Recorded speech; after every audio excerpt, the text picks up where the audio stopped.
Let's see what is A1C. The full term is hemoglobin A1C, but we only use the term A1C. What happens that in our body there is blood, and blood has two components. If you let the blood stand there, it will show a liquid yellowish portion which will be on the top and dark red lower portion which will be at the bottom. This dark red portion contains red blood cells, and these red blood cells have hemoglobin. When hemoglobin comes in contact with glucose, it forms a permanent bond and it creates something called hemoglobin A1C. So hemoglobin coming in contact with glucose forms a bond, and that is called hemoglobin A1C. Now here at the very beginning you can easily understand that if the blood glucose levels were high, more of such bonds will be formed, more of hemoglobin will be converted to hemoglobin A1C or A1C, and that is why if the blood sugar values are high, then the A1C levels will be high.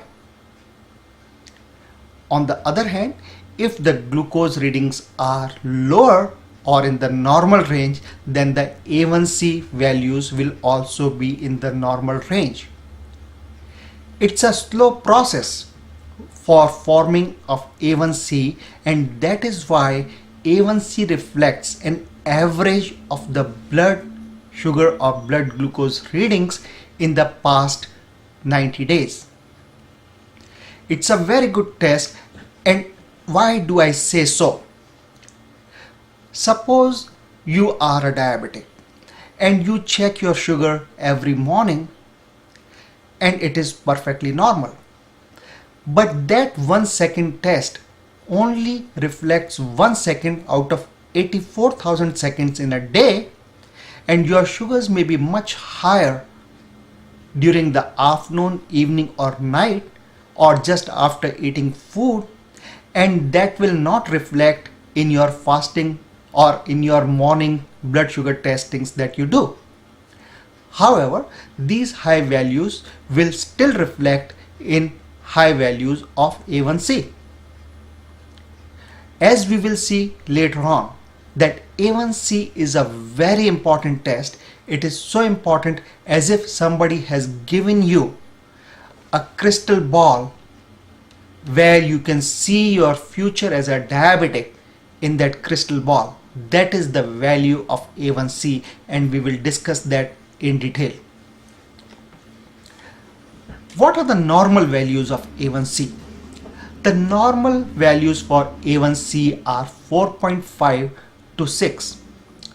The values can vary slightly from lab to lab because it's relatively a new type of test. However, if you repeat the test at the same lab, then it's a very good way to follow the control of your diabetes, of your blood sugar values. So we saw the normal values are from 4.5 to 6, and in diabetics these values can be high. They can be 7, 8, 9. I have seen 11, 12, even 14, 16 values I have seen, and it is said that some patients have such high values because these values indirectly show that this patient's future will be full of complications, and we will talk about that as to which complications does it correspond to, and we will see how to bring it in the normal range.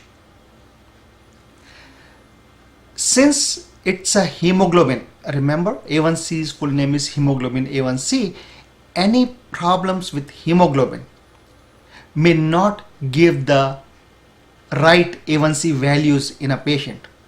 So if a patient has a hemoglobin problem like sickle cell anemia, like thalassemia, like severe anemia after a blood transfusion, etc. In these cases, the A1C values may not really reflect the blood glucose or blood sugar levels.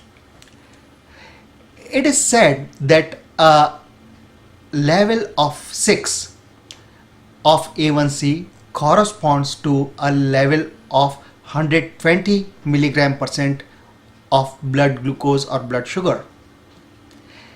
Every rise in 1 after 6 corresponds to an average increase of 30 to 35 milligram percent of average blood glucose or blood sugar level. What do I mean by that? So if some patients A1C is 7, that means this patient's average blood glucose during the past 3 months was 150. Average. Sometimes it could be 120, sometimes it could be 180, but the average was 150.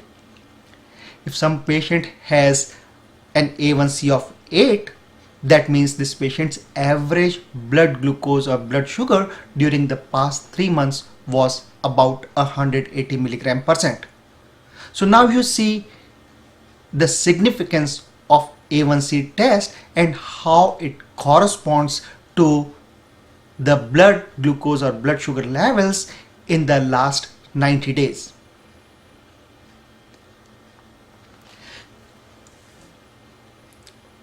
Now, what are the complications that A1C values correspond with?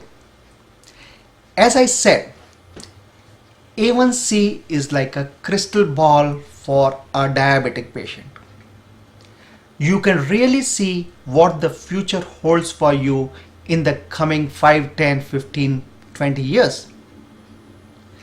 High values correspond with increased chances of blindness, kidney failure, nerve problems, heart attack, stroke, hospital admissions, total expenses on diabetes and its complications. So a single value is here telling you what will happen in the next 5, 10, 15 years. And the higher the A1C value, the worse the prognosis or the more the chances of getting these complications that I mentioned just now. So that is the bad news. The good news is the A1C levels can be controlled and brought back to normal within a 6-month period in most cases. How can we do that? As I said, if your A1C is 8 or 9 or 10, it corresponds to an average blood sugar reading, which we talked about just now. At 8 it is about 180 milligram percent, at 9 it is about 210 milligram percent. And we know for a good control of diabetes, your blood sugar should be around 120 milligram percent. So what happens that because your sugar readings were high, the A1C values are high.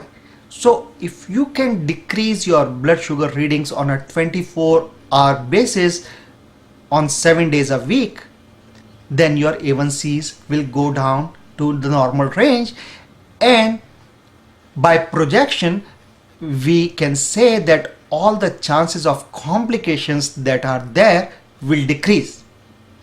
Complications I enumerate again for you: blindness, kidney failure needing dialysis, kidney transplant, nerve damage causing neuropathy, burning, pain in the foot, foot loss, heart attack, stroke, hospital admission rate, number of hospital admissions that you will have if the A1C is high, and expenses in dollars as a diabetic.